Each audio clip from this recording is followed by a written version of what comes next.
Welcome to North Carolina Wine TV. I'm your co-host Kip Bodner. And I'm your other co-host Jeff Cohen, and we're here drinking North Carolina wine.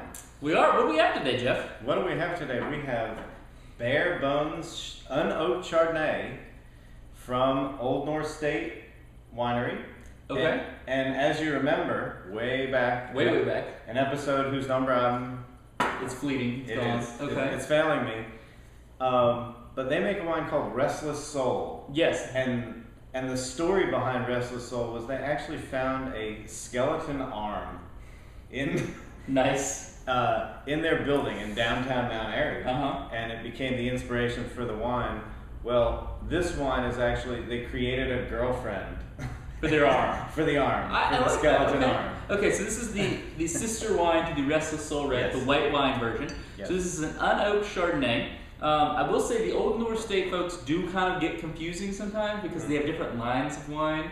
They've got these brands, which are like the Skull wines, then they've got The Autumn Leaf, and then what's the other one? There's like there's 38 Vines. Yeah. They've got some crazy sub-brands. So a lot of these wines are all from the same winery, which is Old North State Winery in Mount Airy. One of the largest wineries in North Carolina, as a matter of fact. Top five, I think. Top we figured. five, yeah. I think they do about, 38,000 cases a year? In the 30s. Yeah. In the 30s. All right. So, unoaked Chardonnay traditionally would mean crisp, clean, apple, pear kind of action happening.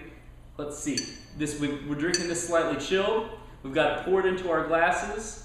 Let's get right to it. Come on. Kind of revving mine up a little bit. Yeah. It smells kind of buttery, doesn't it? Yeah, a little bit buttery. And there's kind of a sour apple. Hmm. Not like a Granny Smith, but like kind of like a sour apple. If you ever, I don't know, where I grew up and you had like apple trees and everything, once they kind of fallen on the ground and kind of rotted a little bit, there's kind of like a sour smell that came from. It's kind of what this is. And is there kind of a sweetness? Or There is. There's actually a lot going on as you spin it. There's some more popcorn things action happening. Popcorn Happening here on this as well. And some kind of like hay, kind of grassy, earthy kind of smell along with the popcorn. This is a very golden Chardonnay. If you look at the color, it is pretty rich, golden color. A lot happening here. What else? What are you getting?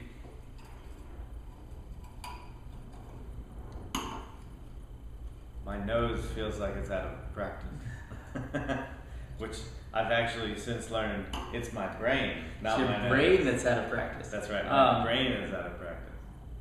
There's some interesting stuff here. Some honey, some apple, a little bit of that of what you get there, but some different stuff. Some popcorn, some butter, some sweetness that you're pointing out, which could be, I'm not sure what.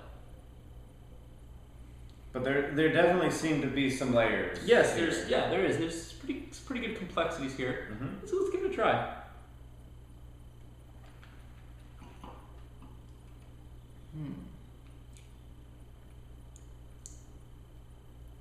This is a strange wine. Really strange wine. Not a huge fan of it. No, it's flat. It is.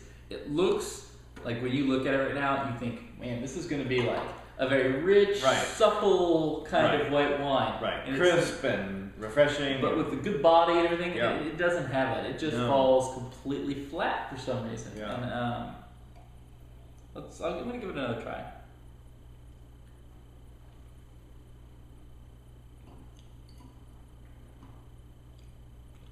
Yeah, I mean, there's some green apple, a little bit of lemon in the front, but it just There's goes nothing into in the this middle. like hollow middle, and the back is kind of clunky and a little sour. And a little bitter.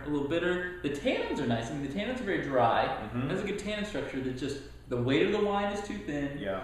And just all kinds of falls apart. I would agree. Yeah, not a huge fan. Not digging this. What do you think? Anything else on this one? I mean, I think the retail price on this is around $9-10. Yeah, I believe it's probably in the $10 to $12. So it's a more affordable version of a lot of North Carolina wines, but That being said, I would recommend putting a couple of extra dollars together and maybe stepping up to something like the Cellar 4201 stainless steel shard. That's awesome. Right. So really good shards in North Carolina. This doesn't do it for me.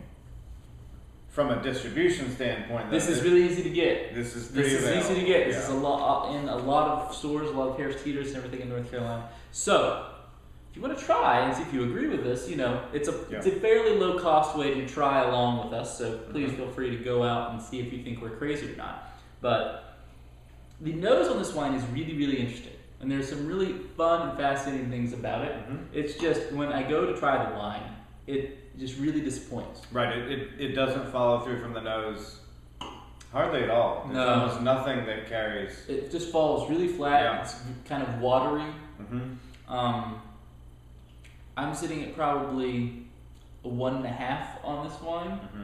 What do you think? I will join you there. What do you feel? It was higher or lower? You thought it was lower. Well, I'll explain my reasoning if you tell me which side you're wrong. No, if you were a little lower, I gave the nose points. When I said I'll join you at 1.5, it was I hadn't quite formulated how low I wanted to go, but I'll agree with you. The nose is interesting.